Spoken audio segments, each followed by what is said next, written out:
Yes. Karibu tena kwa mara nyingine kufuata kipindi chetu, kipindi chenu, kipindi cha Tanganyika Talent ambacho kinakupatia nafasi ya kupata habari kemkem za wasanii. Basi acha niende kukuomba ingia kwenye YouTube, usisahau kujisubscribe, kucomment na kulike pale ambapo utaona kazi zetu huwa ambazo tunakuwa tunaziposti. Mwendeshaji wa kipindi niite Eva Joyce Mama Lao, mwalimu wenu ndo mwanafunzi wangu. Basi acha niende kuambia kwa sitokuwa peke yangu, tunazoea kuwa na wasanii kwenye kipindi chetu, lakini acha niende kukuambia kwamba leo ni bonge la surprise. Hatuko na msanii lakini tuko na meloman. Wakati mwingine unamuitaga namna kama na hivyo, mtu ambaye anapenda, anasupporti muziki wa nyumbani. Tunakurejea.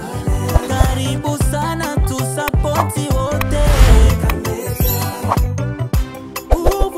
Asante. Kama gisi nilivyoambia kwamba hatutokuwa si wenyewe, lakini tutakuwa na mwalikwa ambaye tumeshamkaribisha ndani ya mjengo.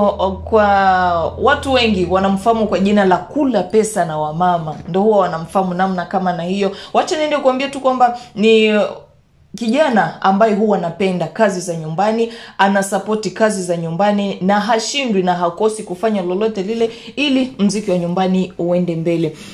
Baba Kula Pesa, tunasema karibu kwenye kipindi cha siku ya leo. Asante Mama Eva, tushakaribia. Ila nipenda kwa nijitambulishe kwanza, wengi wanijue kwa jina ambalo la kuzaliwa na jina ambalo watu ambao wananifahamu.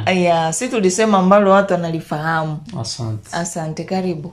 Kwa majina mimi pia naitwa Kula Pesa na Mama. Kula Pesa na Mama ni mtu ambaye anafahamika kuhusu mambo ya muziki. Ila kwa mimi najitia kama vile ni mchambuzi wa muziki. Na mfuatiliaji pia muziki. Ila tunapenda kuongea sana kuhusu mambo ya kukosoa muziki. Ndio sema mambo sisi tunazoea kupiga msumari sana. Asante. Lakini kwa majina halisi sasa, sababu tunasikia Kula Pesa ni ya kimuziki, lakini jina halisi sasa. Kwa jina la kuzalika ambao tawaminga nanifahamu, naitwa kwa jina la Eri Ilindo Modeste. Ndio jina la kuzalika hilo. Yani tukisikia Kula Pesa ni wakati unaingia kwenye hisia zako za kazi. Asante sana. Tuko naye Bwana Heri, kama gisi unavyosikia jina lake halisi ambalo alipewa na wazazi wake. Kula Pesa na Mama toka Tanganyika Talent, hii Tanganyika Talent ndo mara yako ya kwanza kujiunga pamoja na sisi. Unajisikiaje? Najisikia shangwe na furaha pia, kwa sababu sio jambo la mwepesi kuitwa kwenye wito na kupokelewa na samani kubwa. Ila nitosha asante na shukrani kwa kuita mara kwanza jua kwa ndani ya Tanganyika Talent. Asante sana. Kama gisi mnavyoona, mnavyosikia, ndo namna kama na hiyo tunapandisha kabisa kipindi chetu cha siku ya leo, ambako unasikia tuko naye Kula Pesa na Wamama. Toka lini ulianza kufuatilia muziki ili tujue ameshakuwa na miaka kadhaa kwenye industry, yani kwenye ufuatiliaji au kwenye uchambuzi, kwenye ukosoaji wa muziki? Muziki mimi nilianza kufuatilia tangu mwaka wa 2015 kuelekea 16, wakati Young B.O.B anatoa ule wimbo wake wa Freemason Remix. Ndio ambao ulinipatia mimi nafasi kwanza kufuatilia muziki wa Kalemi. Ile nyimbo ndio ambayo ilinivutiaga. Kipi ambacho kimo mule ndani ambacho kilikushawishi Freemason? Unasikia Freemason, kipi ambacho, ujumbe gani ambao uliwezaga kukushawishi ukasema kupitia muziki au kupitia ujumbe wa muziki hata na mimi nianze kufuatilia muziki wa nyumbani? Kwenye ule muziki kuna baadhi ya timu ambazo zilikuwa naendelea kikazi hapa nyumbani, ambazo zilikuwa navuma kipindi chile, na ndio alijipatia na samani kubwa ya kuendelea kutata ile ekipe, na baadhi ya message nyingine ilikuwa haikuwa Freemason kama yule Mtanzania ambao alioimba, ila naye pia alitoa Freemason kulingana na na maneno yake ambao litajwa kuboresha na kupitia wale ambao walikuwa na support. Ushakuwa na kaakili kwa kusema utaenda, sababu sio rahisi mtu apende Freemason au kaidia kamesha ingia. Hapana mama, sio hivyo tu, maswala tu watu kuongea tu, ila inaweza kuwa ni jina unasikia, ila sio kugumu kuchukua nafasi kama hiyo. Nafasi ambayo inaumiza. Asante sana. Kula Pesa na Wamama toka 2015 ambako muziki wa Freemason wake Young B.O.B umetoka, ndo ambako ulijiingiza sana kwa kwanza kufuatilia muziki wa hapa kwetu nyumbani. Upi utofauti wa kazi toka 2015 mpaka 2025? Toka 2015 hadi leo 2025 kuna tofauti. Basi tukichunguza wakati wasanii walikuwa wanatumika kipindi kile, wasanii walikuwa wanajifocus sana kwenye muziki na heshima ndani ya muziki ulikuweko. Ila tukiwa kuchunguza miaka ya leo ya 2025 tunaona sasa vile kuna wale ambao wanajitahidi, vijana wengi wanajitia sana kwenye mchezo ndani ya muziki. Unakuta kuna mtu ambaye anapiga hatua, anatafuta, anaingia kwenye muziki ila waseme fulani naye anajitahidi anapiga hatua. Juu gisa anaweza pata kama ni mwanamke, kama ni nini, na ndio unakuta samani ya muziki haipo. Tukiangalia wakati muziki ulianza na leo kuna tofauti kubwa. Ila leo tutasema kuna tofauti kubwa kwa sababu kuna mitandao ambao inakuwa inatumika tofauti na wale ambao walianza kipindi kilipopita. Ndio unakuta kuna wale tofauti aje hao wale wanaanza kuzungumzia kusema kama wao ndio wanaboresha muziki zaidi kupita wale. Japokuwa wale wanaharibu. Balikuwa na boresha muziki wao, hakukuwa mtandao, hakukuwa nini, hakukuwa YouTube, hakukuwa TikTok, ila kazi zao usilikuwa na tamba. Leo inakuwa ni tofauti na hawa wetu wa 25. Unajua swali hili ni swali ambalo huwa linazunguka kila mara, sababu mpaka leo halijapataka jibu kamili. Wakati mwingine tunajua kwenye kazi yoyote mwanzo ndo kuna kuaga kugumu, lakini miaka nenda huwa kila kitu kinakuwa kinaboreka. Ila cha ajabu nasikia nasema zamani ndio vilikuwepo sawa, lakini kwa sasa kila kitu kimeshaharibika, haviendi sawa. Unaona ni kipi ambacho kinasababisha vitu viwe hivyo? Unaona kipindi ile mbele wakati tulikuwa tunafuata muziki, kuna baadhi ya watu wenyewe ambao walikuwa nasamanisha muziki ni nini. Nikisema watu wenyewe naona wasanii. Wanajua kama mimi naingia kwenye muziki na ndani ya muziki nina samani gani ndani ya kazi zangu. Sasa kwa leo kuna kuwa tofauti. Utofauti ni nini?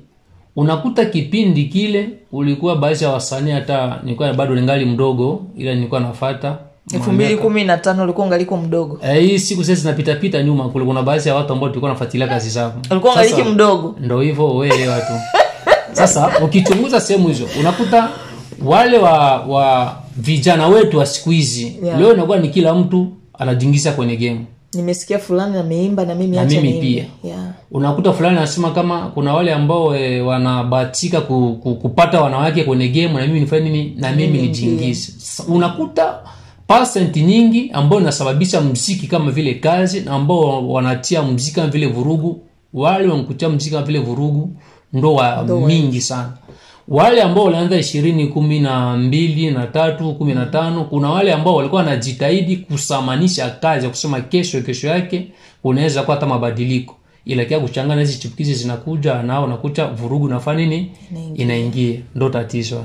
Lakini wakati mwingine huwa tunajiulizaga, je, haiwezi kuwa nyinyi wa Meloman, haiwezi kuwa wa meneja, wa PDG ndo wanaweza kuwa chanzo cha kusababisha muziki wa nyumbani uzorote? Naduliza kila siku hilo swali. Wala ambao wanaongea kusema kama wa Meloman, wa PDG, wa nani ndio inakuharibu muziki. Sasa ile kipindi ambao watu walikuwa wanafuata muziki, hakukuwa Meloman. I don't know. Wa PDG wakuwa, wa Meloman walikuwepo, wa PDG walikuwa pia, ila ni wasanii ndo hawajui samani ya kitu ambacho wanachokifanya na hawajui uzito wao kwenye muziki. Ingekuwa kama msanii anajua uzito wake kwenye muziki, muziki ungekuwa na samani. Mbona kipindi cha mbele muziki ilikuwa na eti? Leo Kalemi tunakuta kuanzia ya 2020 hadi leo kwa kusema tu tupate tu hit, Kalemi inakuwa ni tatizo. Ni kuhusu nini? Wale wa Melomani wepo, wale wa PDG wepo, wale wengine, ni kusema kama hawasamanishi muziki na kilo kama vile ni kazi, wamekamata kama ni sehemu ya kwenda kuchezea na kurejea nyumbani. Asante. Lakini kuna kitengo kimoja ambacho nimekiacha cha upekee. Huwa tunasikia mara nyingi watangazaji wanapewa shutuma ya kusema ya kwamba watangazaji nao wanachangia kwa muziki wa nyumbani kutokuendelea. Kwa mambo ya watangazaji kunaweza kuwa na sheria, kwa sababu kuna baadhi ya watangazaji kwa mimi nasema pande yangu percent nyingi ya watangazaji haijui mafaa yao. Surtout wale ambao tunaitaka wa chroniqueur musical hawajui mafaa zao kwenye muziki. Wao umeshajitia kutangaza muziki, mimi nipo hapa nitatangaza muziki wa mtu fulani wa fulani. Ni kipi ambacho kitakufanya wewe mtangazaji uegemee upande mmoja? Yani tatizo la utangazaji huwa wanaegemea mimi ni wa msanii fulani na fulani, lakini wa fulani si ndo kama nimekuelewa. Hayo mama, kuna baadhi ya watangazaji wanaegemea upande mmoja, kuona kama msanii fulani ana PDG au management ya msanii fulani ina pesa zake, msanii fulani ana pesa, acha niegemea ndo nitafanya nini, ndo nitapata. Na ndo kitu ambacho kinazidi kutia nini kitu ambacho kisendeka ngambo ya watangazaji. Ingekuwa kama watangazaji wanajua mafaa yao, mimi ni mtangazaji na miliki kazi ya muziki, ni promote muziki, ni hivi, fanya ile kazi, kwa sababu ile kazi yako ndio itakupatia malipo. Lakini wakati mwingine huwa maswali yanajia kwenye vichwa, tunawazua. Haiwezi kuwa wakati mwingine unajikuta ni usintofahamu kati ya msanii na mtangazaji. Unajikuta msanii anaweza kujishika mimi, sababu tuongee tu wazi, kama mtu anajiita Kronika atalia wapi? Ni kwa ule muziki, ile kazi ambayo ametia, sababu hakuna mtangazaji bila msanii, hakuna msanii bila mtangazaji.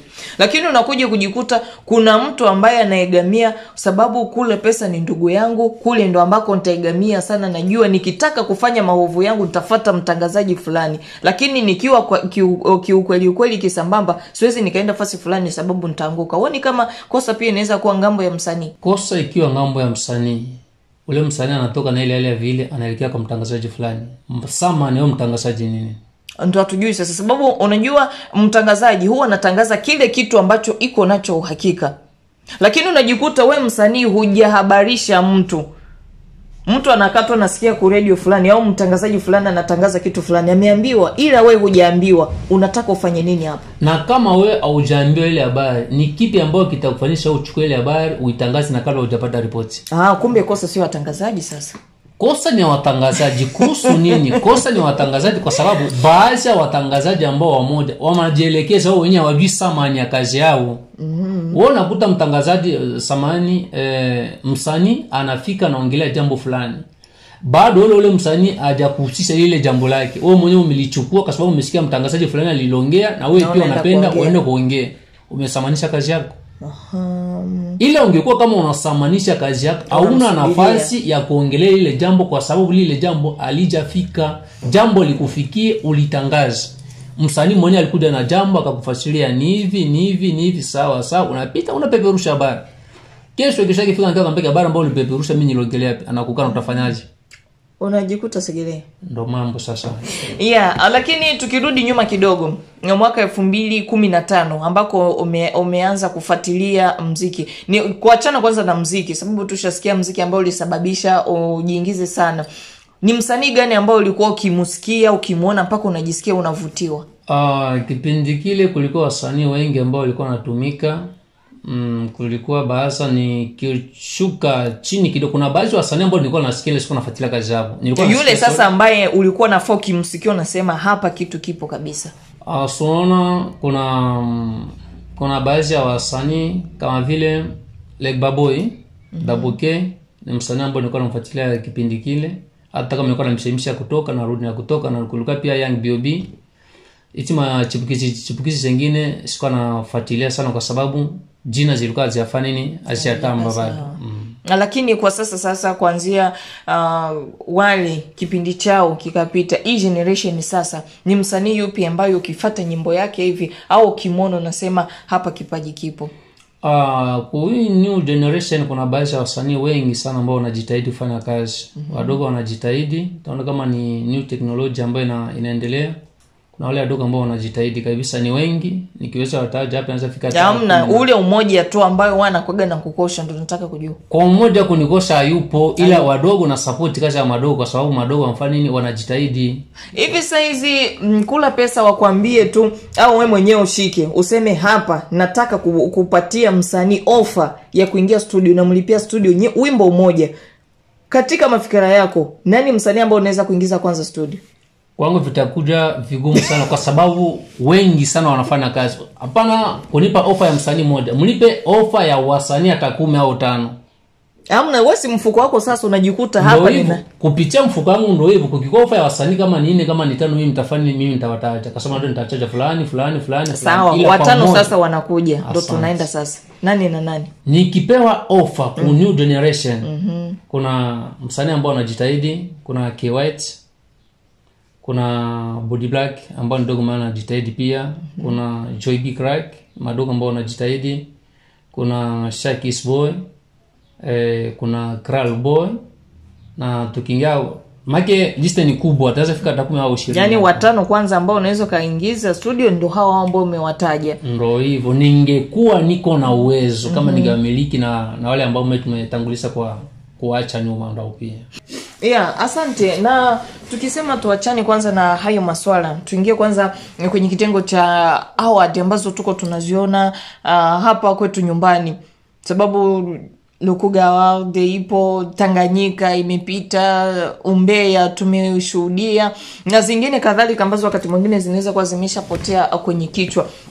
Kufuatana na hizi award ambazo wewe mwenyewe umeshaona gisi zinaanza na pale ambapo zinafikia kwenye tamati, ni kipi ambacho wakati mwingine wewe kama vile wewe unaweza kaona kama hapa kosa ipo na hapa unaweza ukarekebisha hivi?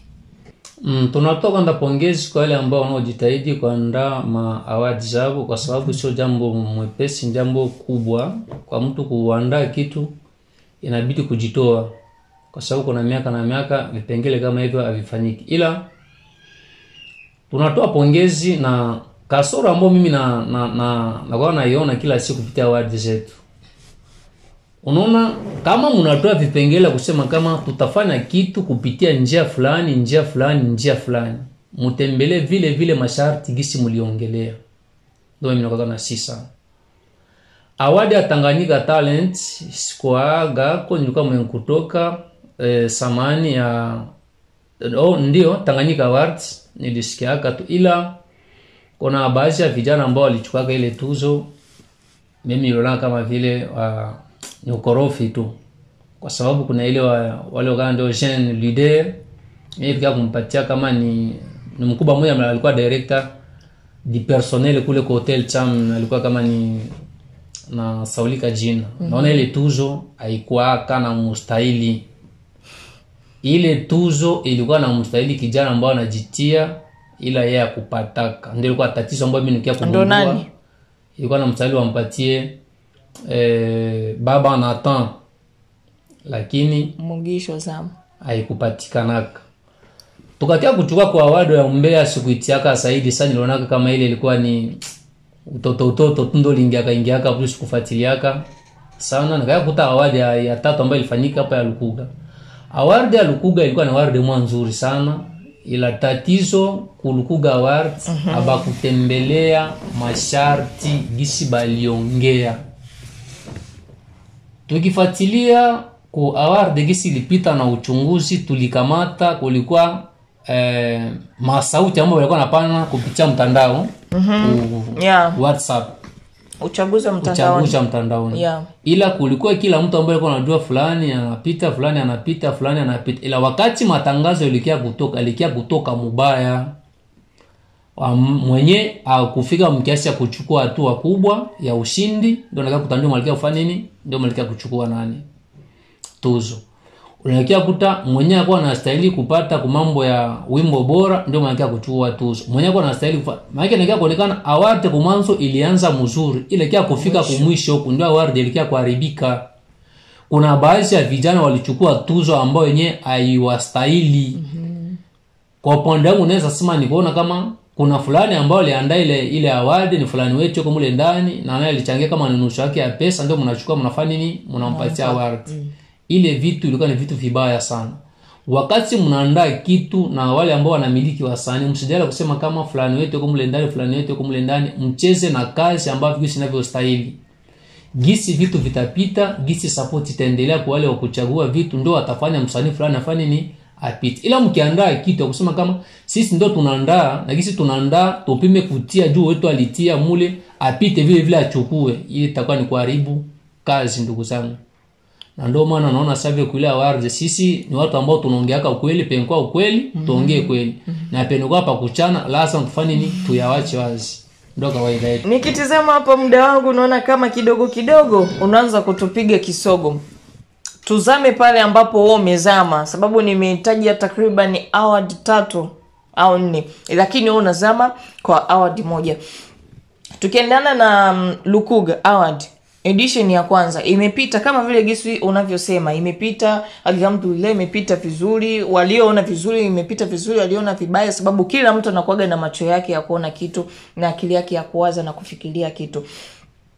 Edition ya kwanza ilipita kiusawa, sasa nikasema kiusawa kiaje, ilikuwa ni watu wasanii walikuwa wanajikuta wako nominated.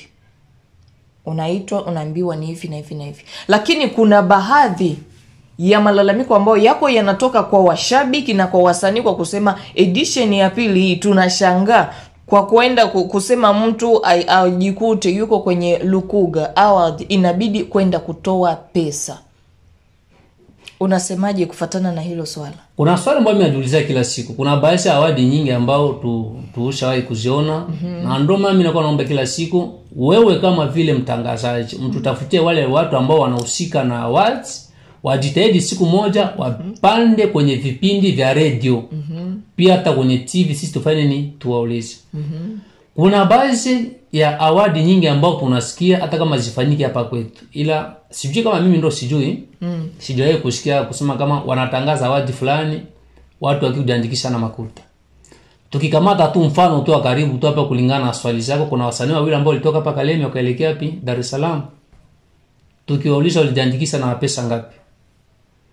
Na japokuwa kwa awadi mtu anakuwa anachaguliwa ni kulingana na kazi yake. Kazi ndio inafanisha mtu afanye nini achaguliwe.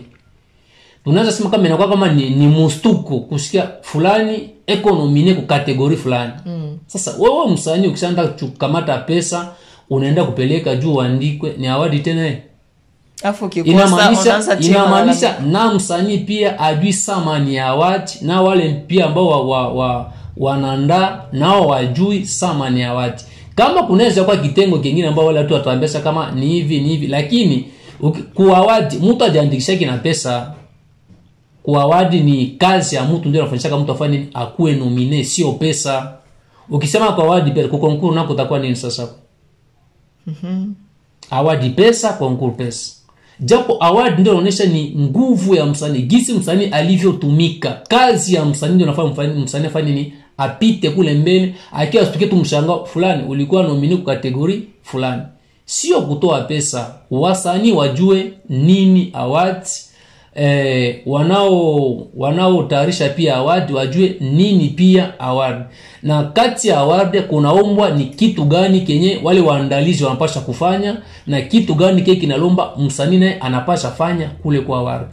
Kama watafika watambeke inabidi msanii kwenda kwa award atoe pesa, au wale ambao wanaandaa nao award wafanishe msanii afanye nini naye alombe pesa, basi tunasubiria kwenye radio kwa maswali mawili matatu, hata kwenye TV pia tutaulizana ndio tupime ufanye nini, tupime kuingishana pa. Ila kwa mimi natambua tu kama kwenye award msanii ahusiki kutoa nini, kutoa pesa. Asante sana Kula Pesa na Wamama. Kipindi cha award kinapita namna kama na hiyo. Lakini Kula Pesa, wewe kama vile mpendelevu, mchambuzi, mkosoaji wa muziki wa nyumbani, huwa kuna shutuma nyingi ambazo tunazipata toka kwako kwenye mitandao ya kwamba hukuagi unakubali hata kazi ya mtu mmoja. Yaani wewe ukiona kazi inakuwa ni kuponda, kusaga, hujawezaga kusema hii kabisa video ipo sawa, hii audio ipo sawa. Kwa nini unakuwa mtu wa nisemeje, wakupushi tu, wakutupatupa sana kazi za nyumbani? Hakuna yoyote ile ambayo unakoga unasema hii kabisa ilienda sawa. Kwa nini hivyo? Ukifuata kauli ambayo niliongea mbele, nilisema mwanzo wa kipindi, sisi tunapendelewa wa muziki, pia ni wachambuzi wa muziki. Kuna baadhi ya wasanii wengi wanatuambia wewe utanikosoa mimi je, japokuwa wewe uimbaji. Kukosoa muziki au kukosoa sehemu ambapo msanii anafanya show kusema kama mpaka sote tunaimbaji. Na mimi pia ninakuwa na swali ambalo nakuwa nauliza, nyinyi ndio wasanii ambao mnaimba, mimi siimbagi. Sasa mimi ambao siimbagi nilijuaje pale kama ulifanya makosa? Ni kwa sababu kwenye muziki tunafuatilia muziki pia na uchambuzi. Mimi na support sana kazi za nyumbani. Hata baadhi ya watu wengi wananiambia hapana, wewe unaenda tu nje. Support kwa kuponda. Sio kuponda, tunachambua, tunasupport kazi, tunachunguza kazi, tunafuata kazi mwanzo hadi mwisho, na tunachambua muziki pia. tuone penye msanii alifanya nini, aliongea vizuri, aliimba vizuri, alifanya nini, fasila alienda vibaya. Ile tatizo yenyewe kwa Kalemi ni msanii akiimba vibaya, akiimba vizuri tupige tu makofi tu. Ndio kushaka comment zetu za kwenye mtandao ni vibe tu. Sasa mimi sikuzalika na hiyo hali. Sehemu ambapo mimi nakuta makosa kwenye muziki nitaisema, unikamate makosa, ukamate nini, ila niongee makosa. Na pia msanii akikuwa na akili anaenda kuchunguza kwenye wimbo wake, atagundua ipo kosa ndani ya wimbo fulani, nilifanya makosa hivi, nilifanya makosa hivi. Ile kuchambua vile kumtosha ile makosa ni kwa sababu kesho yake asitoshe tena hali ya vile fanya ni arekebishe, atoe hata kitu kizuri ambacho kitafanya ile fasi isijirudilie tena.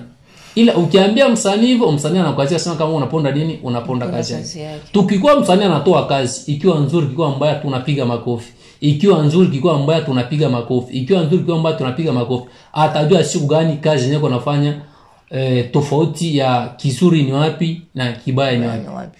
Ingekuwa kama tuko baadhi hata watu 5 au 10 tuko na ule uchambuzi, kwa wale ambao kuna jitahidi kujitia kwenye muziki, kungekuwa hata nini masuluhisho moja ambayo ingeleta nafasi kwa wale wasanii ambao wako nazidi kufanya vitu ambao visivyowezekana. Kisha kutembea kuzagazaga kwenye mitandao ya kijamii, tukaona post ya Kula Pesa na Wamama anatoa onyo, angalisho kwa wasanii. Nikikumbuka vizuri inaandikwa natoa onyo, angalisho, ulirudilia sijui hata mara 3 kwa wasanii ambao wanatembea na jina langu. Tufafanulie hapo. Mimi kama nilifika mkiasi ya kutoa ile posti kulingana mishemisha ambazo tulikuwa kula msanii Mastauva. Mimi sio msanii. Ila pole tena kwanza. Asante mama. Asante. Mimi sio msanii. Yeah. Mimi ni mpendelevu tu wa muziki mzuri. Ila kuna mishemisha ambao tulienda mkono kushoto na kulia, tukapiga tukaenda huko. Mungu si asumani. Hata kama tukua na kiwango kia kutoa pesa, ila Mungu alisaidia. Na ndio maana nimeacha pongezi kwanza kwa president wa vijana Bwana Tresor Mkonga, pia kwa kiongozi Chimix Chimanga kwa msaada wake juu kijana wale wafanye nini atoke. Yeah. Na kuna baadhi ya vijembe ambao mimi nilianza kupata kulingana na baadhi ya wasanii. Na hadi nikafika nikamwambia mimi sio msanii. Mimi ni mfuatiliaji wa muziki. Na mimi kama ni mfuatiliaji wa muziki, kuna wasanii hivi tukitatu ile sababu ambao wasanii ambao walikuwa nyuma ndio kumsaidia Mastauva, sijui hata kama wanaweza fika 10. Kama wana bifu yao, kama wana nini, mimi haya ya nusu. Sasa kuna baadhi ya wasanii walipenda waanze kunitarget, kunaona kama mimi iye kuongea sana, tupime mna kiasi ya kuzoeana. Nikamwambia tupanane heshima. Na ndio maana nilitoa ile una kila msanii ajueke pa nafasi yake. Yani wewe kosa ambalo umelifanya au ambao wanachukua ni kwa wewe kujiingiza kwa mambo ya wasanii na hauko msanii.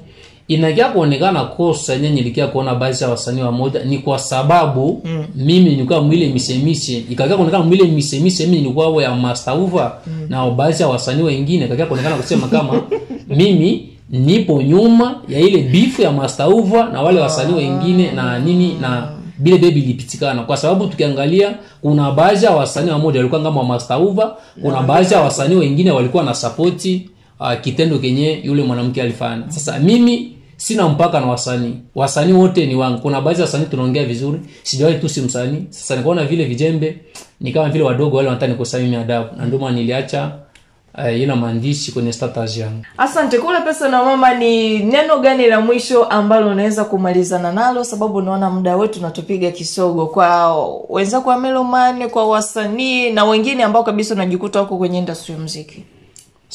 Kwa wenzangu wa Melomane mimi ningewasi, kuna ambao kijana ambao wanajitahidi kufuatilia sana muziki wa nyumbani, ndugu Spike Fundi Viato. Tukielekea sehemu ya Tabako na kijana ambao wanamuita pia Big Boss. Naona wale vijana ambao wanajitahidi pia kufuatilia muziki, ila pesa tu hata kama hatuna ile kuchangia pia wanajitahidi. Pia message yangu ya mwisho kwa wasanii, na nina kauli ambayo nazidi kuongea kila siku hata ndani ya magundi ya WhatsApp, wasanii wajue samani yao na wajue ni kipi kilifanya wao kuitwa wasanii. Ukiwa kama unajua samani ya jina lako na kazi ambayo unafanya, utakamata kazi yako na uzito. Na ukishaitwa msanii ni mtu mama mpasha kwa tofauti na watu wengine. Na ndo najulisha kila siku wanajiita msanii ni kioo cha jamii, kioo cha jamii. Kuna baadhi ya wasanii wanajiita kuongea tu msanii ni kioo cha jamii. Sasa sijui ile jina kama walikuwa wanaichukuliaje. Ila wakifahamu kinachowafanya wao waitwe wasanii, tunaona kazi zitakuwa na samani. Ila wajitie sana kwenye kazi yao, wajue leo fulani alitoka ilikuwa ni kupitia nini, fulani alitoka akafanya fulani ni kupitia. Juu tulifuata historia ya wasanii wengi, ukiona kisi balianza na kisi banakuwa leo ni mateso ndio kunaanza. Sasa wewe msanii ukiwa tu unajiteseke mimi tu ni msanii tu wa Kalemi, mimi tu ni msanii wa Kalemi, miaka na miaka utabakilia Kalemi, hata fasi nyingine hautafika kana utajua kanini. Sio kutoka hapa kuelekea tu Burundi unarudia unasema kama nishakuwa na msanii. Hapana, wajue kisha kufanya nini, wakuishi na watu na wazidi kutumika juu kazi zao zifanye nini, zitembee. Tushiko tu mko tu wasanii mnaishi Kalemi, mnafanyia kazi Kalemi hapo mnapoishi kazi isikilike. Sasa nje ndio itasikilika. Na ile kitu bafanye nini, bajifikirie juu ya kufanya nini, ya kutumika juu kazi zianze toka nje ya mjini sikilike hata sehemu zingine. Ndio neno langu la mwisho ambalo nipaswa kuachia nani, wasanii pia kwa wale ambao wanajielewa jina lao na kazi pia. Asante Kula Pesa na Wamama, tunashukuru sana tena zaidi ya sana kujiunga pamoja na sisi kwenye kipindi cha siku ya leo. Sadat kabisa kama gisi ulivyokuwa ukiona, tulikuwa naye Meloman ambaye ni Kula Pesa na Wamama. Nataka nikasema kama kuna watu watatu ambao wanafuatilia muziki wa nyumbani, hata naye anaweza kuwa kati ya wale watu watatu, na ni mtu ambaye huwa anajitoa sana. Mtu kusaidia sio pesa tu, lakini akili na nguvu vinapokuwa kwenye muungamano, basi huo ni msaada mkubwa. Basi kipindi cha siku ya leo tunatia tamati, chenye kuwa na mwanzo sheti kiwe na mwisho, na kile ambacho kinapata mwisho huwa kilikuwa na mwanzo hapo awali. Wacha twende kukushukuru wewe ambao umetupatia muda wako kututizama na kutusikiliza kwenye kipindi chetu cha Tanganyika Talent. Mbele ya kamera ulikuwa na Eva Joyce Mama Love Chokesha Adui, mwalimu wenu ndio mwanafunzi wangu, lakini nyuma ya kamera yuko Mazem Pro. Basi wacha tuende kushukuru boss Chimix Chimanga huku tukisema asante, kwa herini. Pasteur Mania le fort.